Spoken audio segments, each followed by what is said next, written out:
আসসালামু আলাইকুম। আপনারা সবাই কেমন আছেন? আমি আলহামদুলিল্লাহ ভালো। আপনাদের সামনে আমি একটা নতুন ভিডিও নিয়ে আসলাম। আজকের ভিডিওতে দেখেন আমি এক টুকরা মাংস নিয়েছি। দেখুন কুরবানির মাংস আমি আজকে বানাবো বিগ পাকোড়া। বিগ পাকোড়া বানানোর জন্য আমি এক টুকরা মাংস নিয়েছি। এখন মাংসটা আমি ছোট ছোট করে পিস করে নিব। আমি এখন ছোট ছোট করে পিস করে নিব।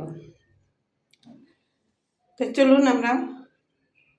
চলুন আমি মাংসটা কেটে নিই। আমি দেখুন পাতলা করে কেটে দিয়ে পরিষ্কার করে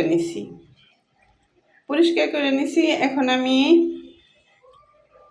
একটু হালকা মশলা দিয়ে সিদ্ধ করে নিব। তার কারণ এটা তো গরুর মাংস, সিদ্ধ হতে একটু সময় লাগে, তাই আমি হালকা করে একটু সিদ্ধ করে নিব। সিদ্ধ করে যদি নেই তাহলে আর কাঁচা থাকবো না, ভিতরে পাতলা করছি তারপরেও ভিতরেই থাকতে পারে। দেখুন এভাবে নিছি। আমি এখন করে পকোড়া ভাজা, তো এইগুলো আমি একটু মশলা দিয়ে নিই। এখন আমি অল্প কিছু মশলা দিয়ে মাংসটা একটু সিদ্ধ করে নিব। প্রথমে দিয়ে দিলাম আমি একটু গরম মশলা, দেখুন এলাচ, দারচিনি আর লং দিয়ে দিলাম এগুলো।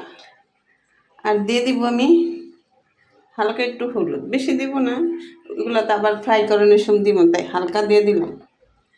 সিদ্ধটা করতে গেলে একটু ময় মশলা ঢুকলে খেতে স্বাদ লাগবে। আর দিয়ে দেবো আমি একটু লবণ, স্বাদের জিনিস, লবণ না দিলে তো আর স্বাদ লাগে না। আর দিয়ে দিব আমি আদা রসুন পেস্ট, বেশি দিব না, অল্পই দিব, কারণ এগুলো তো আবার পরে দিব, তাই অল্পই দিব। তাই এগুলো আমি সুন্দর করে মেখে নিতেছি। তারপর আমি একটু সিদ্ধ বসাবো। মাংসটি দেখুন কি সুন্দর করে সিদ্ধ করে দিয়েছি, একটু হালকা মশলা দিয়েছিলাম, অর্ধেক সিদ্ধ হয়ে গেছে। তাই এখন আমি বাকি উপকরণগুলা এটার সাথে আমি দিয়ে দিব। ফার্স্টে দিয়ে দিব, দেখুন আমি কিছু মশলা বেটে নিছি, দিয়ে দেব মশলাটা কি বাটছি, কাঁচামরিচ, পেঁয়াজ, ধনিয়া পাতা, বিলাতি ধনিয়া পাতা আর সামান্য কটা জিরা।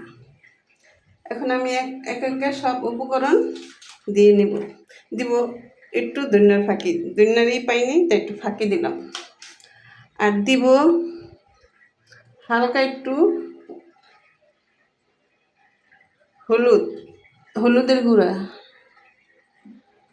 আর দিব আমি মরিচের গুঁড়া, দিব একটু টমেটো সস, দেখুন, আর দিয়ে দিব একটুখানি আদা রসুনের পেস্ট। এখন আমি সব আর একটু বাকি আছে, দিব একটুখানি সয়া সস, দেখুন বেশি না, অল্প একটু সয়া সস দিব। এখন আমি সব উপকরণ একসাথে মেখে নেব। দেখুন আমি একটার ভিতরে নিয়ে নিয়েছি কর্নফ্লাওয়ার, একটার ভিতরে বিস্কুটের ভিতরে ডিম ফেটিয়ে নিয়েছি, একটা ডিমে চিপ দেব, দিয়ে কর্নফ্লাওয়ার দিয়ে একটা বিস্কুটের গুঁড়ো করব। তারপরে আমি ভেজে নিব। দেখুন আমি কড়াইতে তেল বসাইছি, তেলটা গরম হয়ে গেছে।